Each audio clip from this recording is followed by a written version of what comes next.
அல்லேலூயா துதி மகிமை இயேசுவுக்கு செலுத்திடுவோம். அல்லேலூயா துதி மகிமை இயேசுவுக்கு செலுத்திடுவோம்.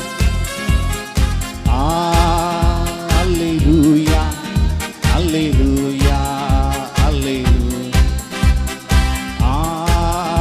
அல்லேலூயா அல்லேலூயா அல்லேலூயா.